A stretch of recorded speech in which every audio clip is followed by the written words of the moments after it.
السلام علیکم ورحمۃ اللہ وبرکاتہ۔ الحمد للہ رب العالمین، والصلاة والسلام علی سید الاولین والآخرین، نبی الانبیاء والمرسلین، وعلی آلہ واصحابہ ومن تبعہم بإحسان الی یوم الدین، اما بعد۔ قال اللہ تعالی: فأعوذ بالله من الشيطان الرجيم، بسم الله الرحمن الرحيم، وإنك على خلق عظيم، صدق الله العظيم، وصدق رسول النبي الأمين الكريم، ونحن على ذلك لمن الشاهدين والشاكرين۔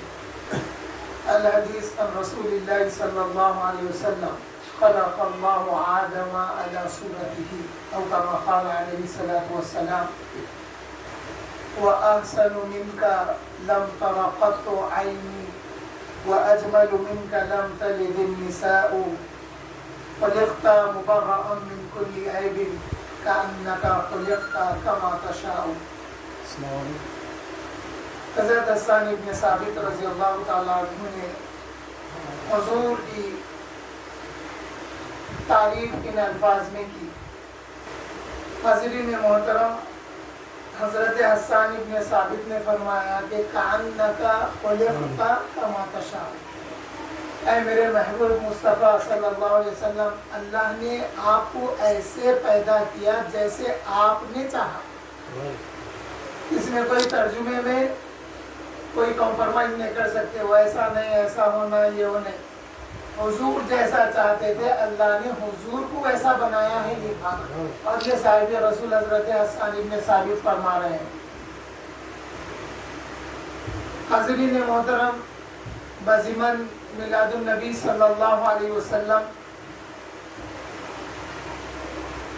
3 روزہ درس شمائل محمدیہ صلی اللہ علیہ وسلم منعقد کیا گیا ہے، جس کا آج پہلا درس صدیقی منزل روبرو تعلیم منڈل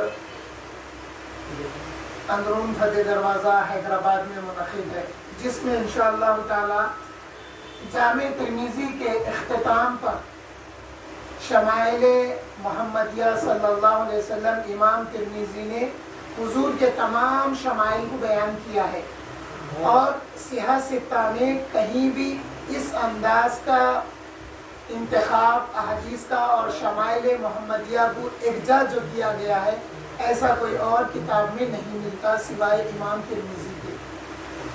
جس زمانے میں میں میرے پیر و مرشد حضرت سیدنا و سندنا محمد عباس علمبردار صدیقی حسرت مدد اللہ علمبردار صدیقی محمد عباس علمبردار صدیقی عرفان مدد اللہ العالی کے پاس 97 میں جامع ترمذی پڑھا تھا میں، تو تبرکن آج اس سند کو پڑھ دیتا ہوں، پھر اختتام پہ بھی سند پڑھوں گا میں، اس لیے کہ جو لوگ بعد میں جوائن ہوئے ہیں یا جو بعد میں شریک ہوئے ہیں ان کو بھی سند مل جائے گی۔ اور آپ لوگوں سے میرا یہ کہنا ہے کہ اگر آپ کسی درس میں ایک حدیث بھی سنے ہیں تو آپ واٹس ایپ پہ میرے کو میسیج کریے، آپ کا نام، آپ کے والد کا نام، تو ایک حدیث کی نسبت سے روایت جب آپ کو ملے گی تو آپ کا تعلق بھی میرے ذریعے رسول اللہ صلی اللہ علیہ وسلم تک جڑ جائے گا، جس کی فضیلت یہ ہے کہ اللہ تعالیٰ فرماتے ہیں: یوم ندعو کل اناس بامامہم، اللہ تعالیٰ فرماتے ہیں کہ وہ دن ہم ہر ایک کو اس کے امام کے ساتھ جمع کریں گے یا بلائیں گے۔ تو اس آیت کی تفسیر میں مفسرین نے فرمایا ہے کہ کیونکہ وقت بہت ہو چکا ہے، مختصر بات، مفسرین نے یہ فرمایا، جس کی روایتیں امام جلال الدین سیوطی نے تفسیر در منصور میں کی ہے کہ اصحاب حدیث یعنی جن کے پاس علم حدیث ہے، ہمارے جیسے لوگ جن کے پاس روایت کے ساتھ علم حدیث ہے، آج کے نام نہاد اہل حدیث نہیں، وہ اہل حدیث جو کچھ حدیثوں کو مانتے ہیں باقی کو چھوڑ دیتے ہیں، ایسے اہل حدیث نہیں۔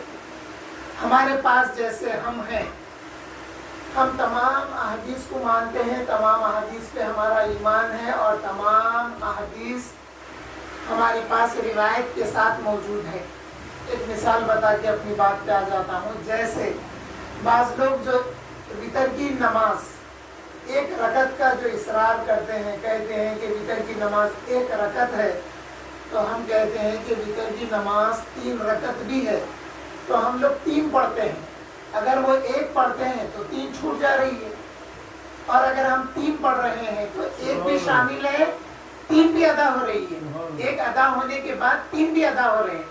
یہ بات اپنی جگہ ہے، لیکن جہاں تک فقہا کا معاملہ ہے، فقہا اربعہ جن میں امام اعظم حضرت ابو حنیفہ نعمان ابن ثابت رضی اللہ عنہ، اور امام اہل سنہ محمد ابن ادریس الشافعی رحمۃ اللہ علیہ، اور امام اہل سنہ امام احمد ابن حنبل رضی اللہ عنہ، اور امام دار الہجرہ حضرت مالک ابن انس رضی اللہ عنہ، امام مالک، یہ 4 ائمہ اہل حق ہیں، یہ اہل سنت والجماعت میں ہیں۔ ان تمام کا ہم تعظیم کرتے ہیں، ادب کرتے ہیں، ان کی فقہ کو مصدقہ مانتے ہیں۔ اس کے علاوہ نام نہاد جو غیر مقلدین ہیں ان کا ہم رد کرتے ہیں، کیونکہ وہ کچھ احادیث کو مانتے، کچھ کو نہیں مانتے۔ تو میں بتا یہ رہا تھا کہ جس دن اللہ تعالیٰ سب کو اپنے امام کے ساتھ بلائے گا، تو وہاں پر یہ بات آئی ہے کہ جو علم حدیث رکھتے ہیں ان کے امام حضور صلی اللہ علیہ وسلم ہیں۔ تو صبح قیامت تک یہ جو روایت علم حدیث کا سلسلہ جاری و ساری ہے، اس کے تحت جتنے لوگ روایت حاصل کیے ہیں یا کریں گے، ان کا شمار علم حدیث رکھنے والوں میں ہوگا، کیونکہ حضور سے ان کے پاس سماعت ہے، روایت ہے۔ تو پھر یہ جتنے ہیں ان سب کو حضور صلی اللہ علیہ وسلم کے ساتھ روز قیامت اللہ تعالیٰ بلائے گا۔ اور پھر حدیث کے جیسا کہ معروف ہے یہ بات، حدیث کے 2 حصے ہیں، ایک متن حدیث ہے، ایک سند حدیث ہے۔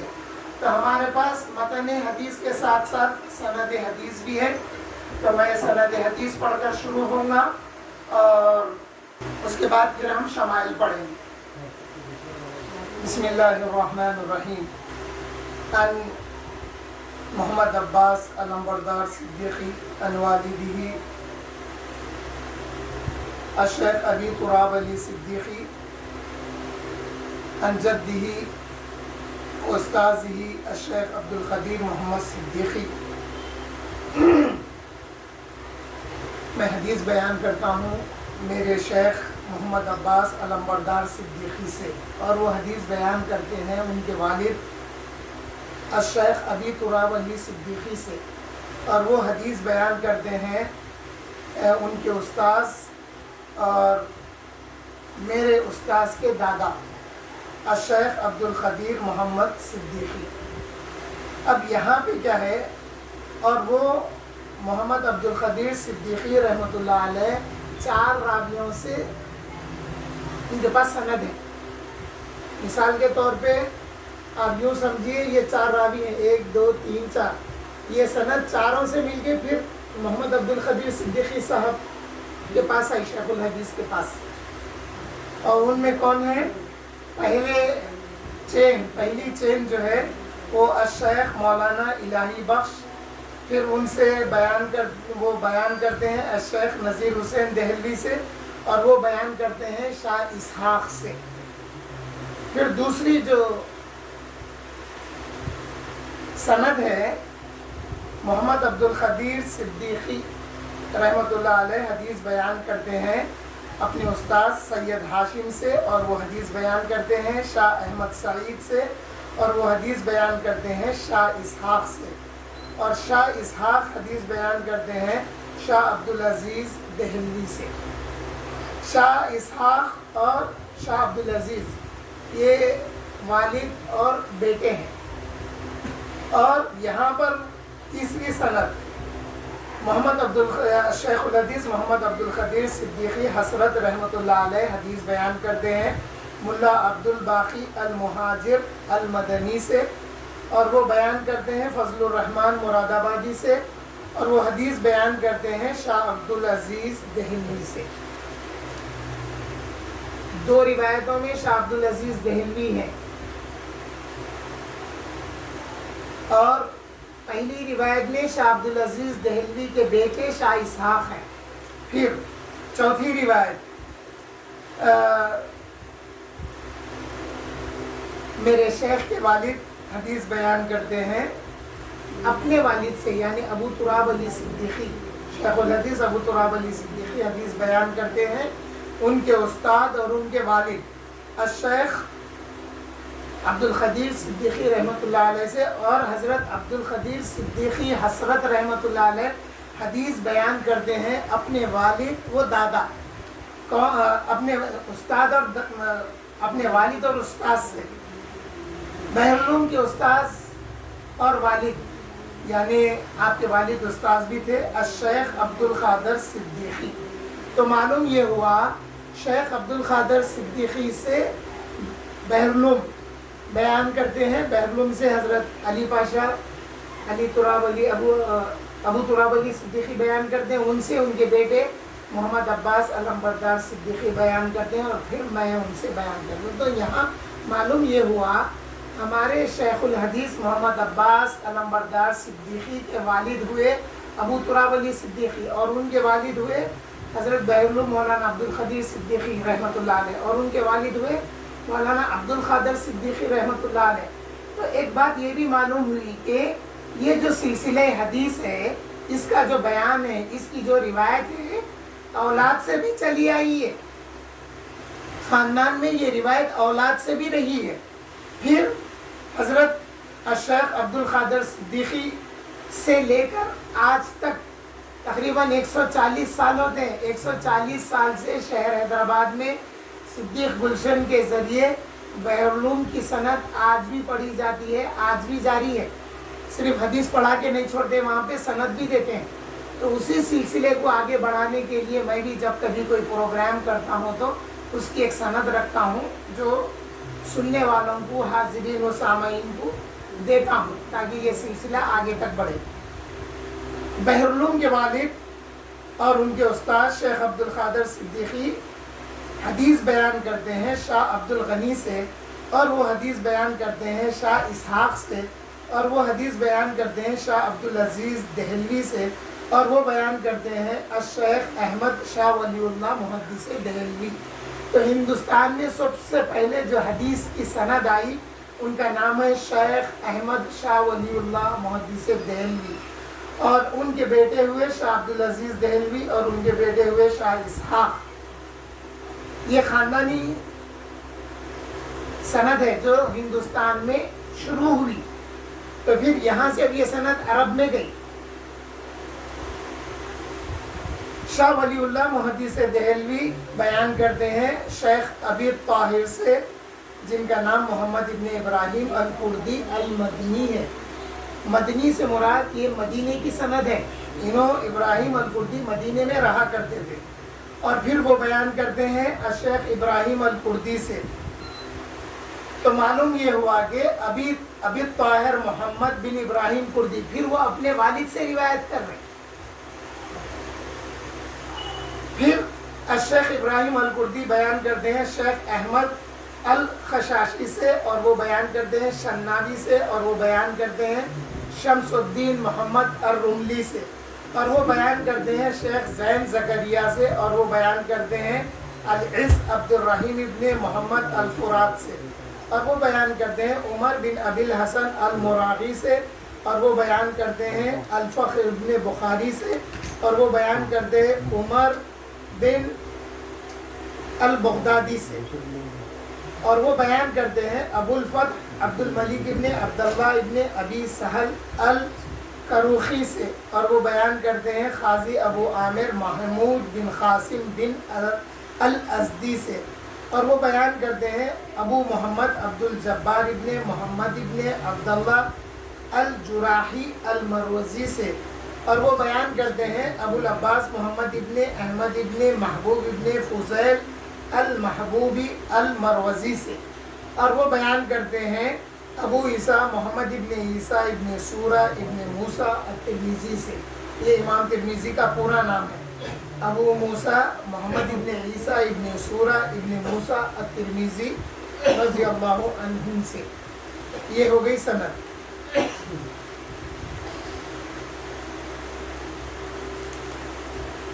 اس کا اردو ترجمہ ہم حدیث شریف کا پڑھیں گے۔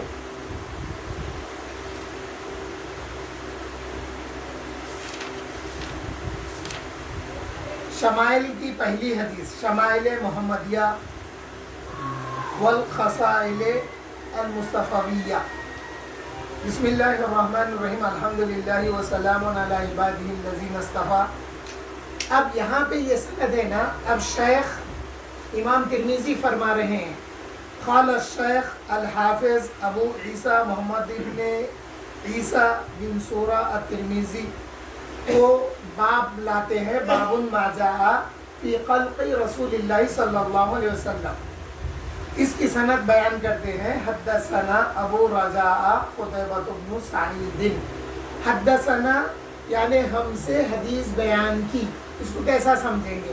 آپ سب بیٹھے ہوئے ہیں، میں حدیث سنایا تو آپ بولیں گے کہ ہم سے، مجھ سے نہیں بولیں گے، مجھ سے نہیں بولیں گے، کیونکہ آپ اکیلے نہیں ہیں نا، اور بھی لوگ بیٹھے ہوئے ہیں۔ تو یہاں پہ جب آپ بولیں گے تو آپ بیان کریں گے کہ ہم سے حدیث بیان کی، تو یہ حدثنا ہے۔ اگر حدثنی ہوتا تو مجھ سے حدیث بیان کی۔ اسی طرح سے اخبرنا آتا تو کبھی شاگرد استاد کو پڑھ کے سناتا حدیث، کبھی استاد شاگرد کو حدیث سناتے، تو یہ الفاظ کا فرق ہوتا حدثنا اور اخبرنا میں۔ تو یہاں پر امام ترمذی فرماتے ہیں، حدثنا ابو رجاء قتیبہ بن سعید عن مالک بن انس عن ربیعہ بن ابی عبد الرحمن عن انس بن مالک انه سمعه يقول كان رسول الله صلى الله عليه وسلم ليس بالطويل البائن ولا بالقصير ولا بالابيض الامحق ولا بالآدم ولا بالجعد القطط ولا بالصبت، بعثه الله تعالى على رأس 40 سنة فأقام بمكة 10 سنين وبالمدينة 10 سنين فتوفاه الله تعالى على رأس 60 سنة وليس في رأسه ولحيته 20 شعرة بيضاء۔ تبرکاً ایک حدیث میں روایت سے پڑھ لیا ہوں۔ اب یہ ترجمہ جو ہم پڑھ رہے ہیں، انوار غوثیہ شمائل نبویہ، یہ شمائل نبویہ کی شرح ہے جس کا نام انوار غوثیہ ہے، اور اس کی تالیف کرنے والے، اس کا ترجمہ اور تشریح کرنے والے سید امیر شاہ قادری گیلانی رحمۃ اللہ علیہ ہیں۔ جیسا کہ میں نے ابھی پڑھا کہ بابو ما جاء فی خلق رسول اللہ صلی اللہ علیہ وسلم، یہ باب حضور اکرم صلی اللہ علیہ وسلم کی صورت مقدسہ اور حلیہ پاک کے بیان سے متعلق ہے۔ صاحب شمائل شریف یعنی امام ترمذی نے ظاہری شکل و صورت اور حلیہ مبارک کو باطینی اوصاف مقدسہ پر مقدم گردانا ہے، یعنی جو ظاہری صفات ہیں حضور صلی اللہ علیہ وسلم کے، وہیں پر باطینی صفات بھی ہیں حضور صلی اللہ علیہ وسلم کے، مگر اس باب میں انہوں نے ظاہری صفات کو مقدم کیا ہے، اس لیے کہ نبی کریم صلی اللہ علیہ وسلم کی صفات کاملہ بنی نوع انسانی پر ظاہر ہو جائے، یعنی انسانیت پر حضور کے ظاہری اوصاف ظاہر ہو جائے جو آپ صلی اللہ علیہ وسلم کی حیت اور صورت ظاہری میں جلوہ فرما تھی، یعنی حضور کو دیکھ کر صحابہ یا دیکھنے والے کیسا محسوس کرتے اس کے بارے میں ہے۔ حسن ظاہر حسن باطن پر دلالت کرتا ہے، حسن ظاہر حسن باطن پر دلالت کرتا ہے۔ جس شخص کی طبیعت اندر سے ملائم ہوتی، اس کی صفت اس کے ظاہر سے بھی ظاہر ہوتی،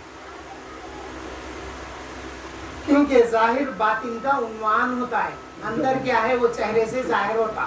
آپ کسی سے ملتے وقت اگر آپ دیکھ رہے ہیں تو دو پورا کھولے آپ نے کھلنے مشکل ہونا.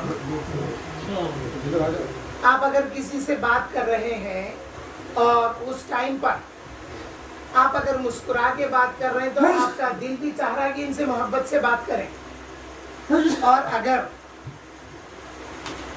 دل میں اگر محبت نہیں رہی تو پھر رکھے پن سے ملاقات ہوتی.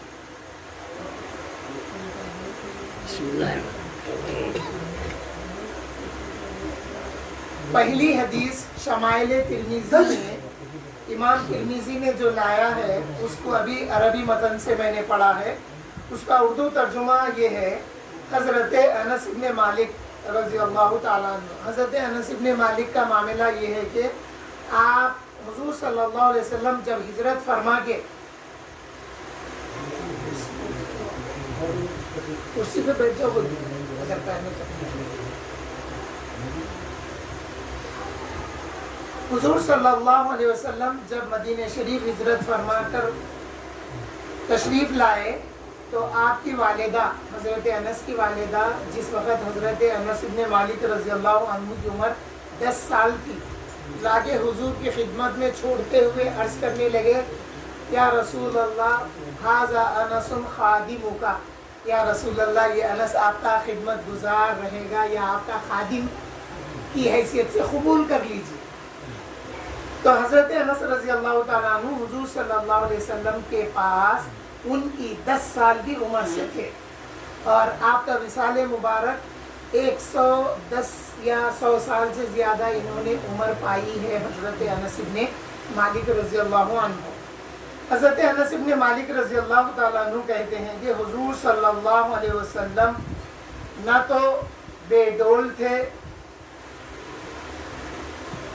لمبے قد کے تھے, آپ کا قدم مبارک لمبا تھا مگر بے ڈول نہیں تھے, اور نہ ہی آپ کا قد پست تھا, نہ آپ طویل تھے نہ آپ پست تھے, اور آپ کا رنگ نہ تو چونے کی طرح سفید تھا, ایک دم سفیدی حضور کے چہرے میں نہیں تھی, اور نہ ہی مٹیالہ تھا, مٹیالہ مٹی جیسا. آپ صلی اللہ علیہ وسلم کے منہ مبارک, بال مبارک, یہ پرانی اردو ہے, منہ مبارک نہ تو پیچ دار تھے اور نہ ہی سیدھے اکڑے ہوئے تھے. پیچ دار, حضور صلی اللہ علیہ وسلم کے بال نہ گھنگریالے تھے نہ سیدھے اکڑے ہوئے تھے آپ کے بال, منہ مبارک. اللہ تبارک و تعالیٰ نے آپ صلی اللہ علیہ وسلم کو 40 سال کی عمر شریف میں نبوت کے اعلان سے سرفراز فرمایا, اور 10 برس مکہ مکرمہ میں اور 10 برس مدینہ منورہ میں آپ نے اسلام کے لیے قیام فرمایا یا آپ نے تبلیغ اسلام فرمائی. اللہ تعالیٰ نے آپ صلی اللہ علیہ وسلم کو 63 برس کی عمر میں وصال عطا فرمایا. اس وقت آپ صلی اللہ علیہ وسلم کے سر اقدس اور داڑھی مبارک میں 20 بال شریف, 20 منہ مبارک سے بھی زیادہ سفید نہ تھے. یعنی حضور صلی اللہ علیہ وسلم کے وصال مبارک کے وقت آپ کے سر مبارک میں 20 بال بھی سفید نہ تھے, 20 بال بھی سفید نہ تھے. بعض روایات میں آیا کہ بعض صحابہ نے کہا کہ اگر ہم چاہتے تو اتنے سفید بال ہیں حضور کے سر مبارک میں ہم گن سکتے تھے. مطلب یہ کہ بہت ہی کم آپ صلی اللہ علیہ وسلم کے منہ مبارک سفید تھے.